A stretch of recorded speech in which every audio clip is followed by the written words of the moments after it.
குரு வணக்கம், குரு வாழ்க, குருவே சரணம். ஓம் சிவ சிவ ஓம். இப்போது நாம் பார்க்க இருப்பது தொழில் அமைப்பு. எந்தெந்த ஜாதகத்தில் எப்படி எல்லாம் கிரகங்கள் இருந்தால் என்ன பலன்கள், அவருக்கு தொழில் எப்படி அமையும் அப்படிங்கிறத பார்க்கலாம் வாங்க.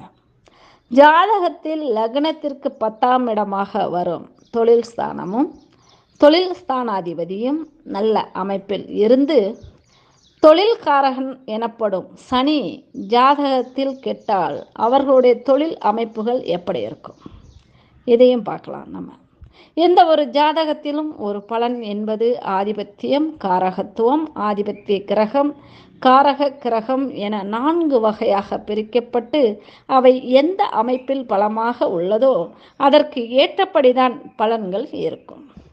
எந்த ஒரு ஜாதகத்திலும் பொதுவான அமைப்பில் லக்னத்திற்கு 10ஆம் இடம்தான் தொழில் ஸ்தானமாகும். 10ஆம் அதிபதி தொழிலை கொடுக்கக்கூடிய கிரகமாகும். பொதுவான அமைப்பில் ஒருவரின் உழைப்பை குறிக்கக்கூடிய கிரகம் சனி பகவான். ஹார்ட் ஒர்க் பண்ணுவதை விட ஸ்மார்ட் ஒர்க் பண்ணுறது தான் சிறப்பு என்று பலரும் சொல்ல கேள்விப்பட்டிருப்போம். சனி ஒரு ஜாதகத்தில் கடின உழைப்பையும் தொழிலுக்கான அங்கீகாரத்தையும் கொடுக்கும் கிரகமாகும். எந்த ஒரு ஜாதகத்திலும் சனி பாவத் தொடர்பை பெற்று வலுவாவது சிறப்பு அல்ல. ஜாதகத்தில் தொழில் ஸ்தானாதிபதி சிறப்பாக அமைந்தது, சனி கெட்டால் அதற்கு அல்லது வலுத்தால் அதற்கு முதலாளியாக இருந்தாலும் களத்தில் இறங்கி வேலை பார்க்கக்கூடிய அமைப்பை கொடுக்கும். ஒரு உதாரணத்துக்கு நாம் எடுத்துக்கலாம். சில ஹோட்டல்களில் முதலாளியே சப்ளையர் போல் சாம்பார் வாளியை தூக்கி கொண்டு ஓடி சப்ளை செய்வதை பார்த்திருப்போம். முதலாளி என்பவர் கல்லாவில் மட்டும் உட்கார்ந்து காசு வாங்குவது என்பது தனி கெத்துதானே.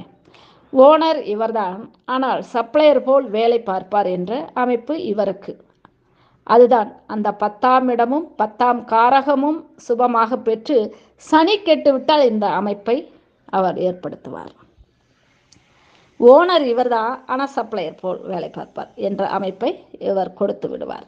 சனியின் காரகத்துவம் நேரடியான கடின உழைப்பு மற்றும் அசுத்தமான தோற்றத்தை தருவார்.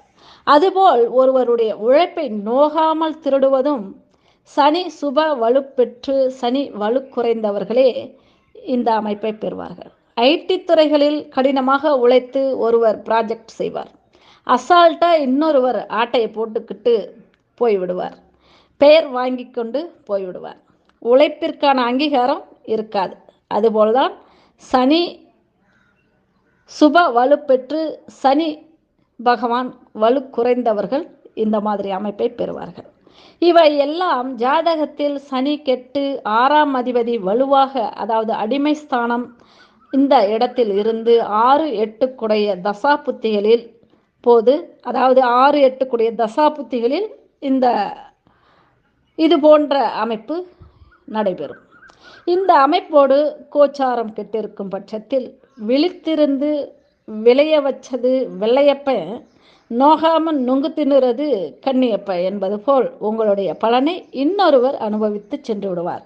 இதுதான் 10ஆம் இடத்தின் தொழில் அமைப்பாகும். நன்றி. மீண்டும் அடுத்த பதிவில் சந்திப்போம். வாழ்த்துக்கள் அனைவருக்கும்.